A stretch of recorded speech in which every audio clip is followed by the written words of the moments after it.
Shalom and a warm welcome to each and every one of you. We're continuing on in our series of Timeless Secrets, and we're very happy you could join us. Today I'm glad that Meridel's with me because we're going to be talking about what happened in the Philippines a few years ago, maybe 50 years ago. But it was a very important time for us because we saw the Lord do amazing things, and we're talking to you not to build up Jay and Meridel, but to give you some principles that provided the groundwork or the framework for a revival in the Philippines.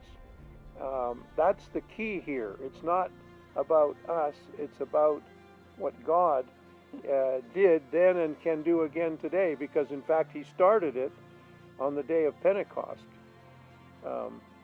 And so that's where we're taking our cues from, is from the book, the great book, the Bible, from Acts chapter 2, 1 to 4.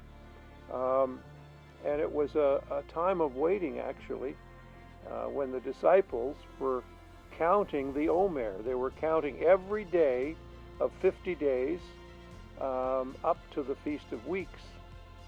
And so we were doing the same in the Philippines. We had gotten there, and we were pastoring a church. I mentioned that in my last sequence. And we were pastoring a church, of course. And it was a very interesting time because we had a vision, at least the people we were working with, Harold and Diane McDougall and Bobby and Rita Robinson. They had a vision for, for touching the nation. And we were, of course, behind that 100%. And so we were trying to figure out how would this work out in reality. And recall that we had built the church and we had built a Bible school. I think the first thing that God began to do was to teach the missionaries, quote unquote, that had been there, to let go. I think we all had to learn that we didn't know anything and that we needed to pull back and let God be God. And this is how He did it.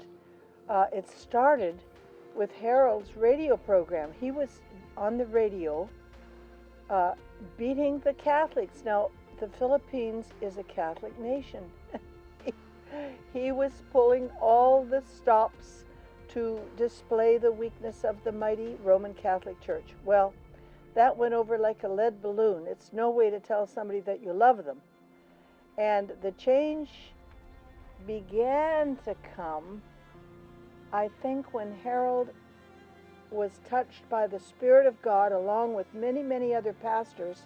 We would meet once a year for a pastors' conference. Several hundred pastors would come in from the islands and from the north, the south, the east, and the west to wait on God for this period of time.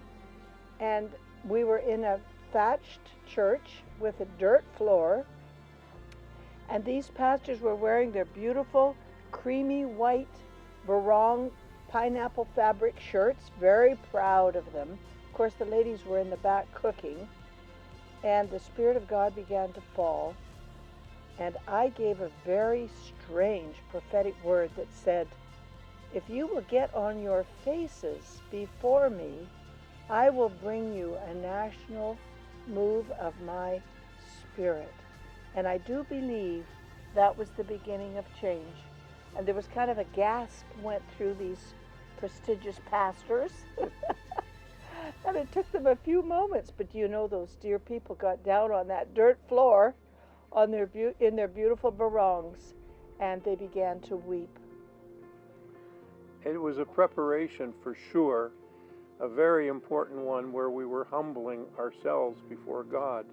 And one of the scriptures we were referring to, of course, was 2 Corinthians 7:14, which says, if my people, which are called by my name, will humble themselves and fast and pray and seek my face, then I will hear from heaven and send revival, and that's what we actually saw. We Yes. began to see that happen. And what happened, honey, is that Harold began to change his tone on the radio. And he began to reach out to the Roman Catholic people with kindness and with the words of Jesus instead of thumping them theologically and doctrinally. It didn't go anywhere, so that brought a mighty change. The other mighty change came with a terrible shock to the nation. Which was a storm? Terrible storm, terrible typhoon. Yes. We, as I mentioned, we built a church and we built a Bible school, and when this storm, this typhoon hit, it wiped out the Bible school in a few seconds, and it almost lifted the roof off of the church that we had just gotten settled. And there was 30, kilometers or 50, 40, maybe even longer, 40 kilometers between these two places. And we knew, though, when we went up to see the Bible school that was totally flattened, we couldn't do anything but to smile and to laugh at God's power. And then we said, "But Lord, what are you saying to us?" And it was very clear that He wanted us to get the Bible school students from the mountaintop and to bring them down into the city of Manila, to our Quezon City, to our church, and that we would all start living together and eating together and praying together and seeking the Lord together and being together. And that is also a crucible experience, because when you get 40, 50 people together in one location, it can be times where you have to get through the tensions. And we did, and we saw the Lord bring really an amazing unity between the Bible school students and the foreigners that were there. And we just saw amazing things happen as we ate together and prayed together. And I remember there was a wonderful move of prophecy among us. And we would meet with the young people in the evenings after their studies. And a spirit of prophecy came upon us. And we were able to pray over every life in a very precise and clear manner and give instructions that would build them up in their most holy faith. And I think that as we began to strategize with the prayer and the worship and the fellowship, something tremendous was being formatted, something so great that we never could have imagined it. And it's going to be our joy to give you some of those details. So be sure to tune in for our next sequence in this series of Timeless Secrets on revival in the Philippine Islands. God bless you, and be sure to hit the subscribe button and the like hand, and we would be very glad to hear from you.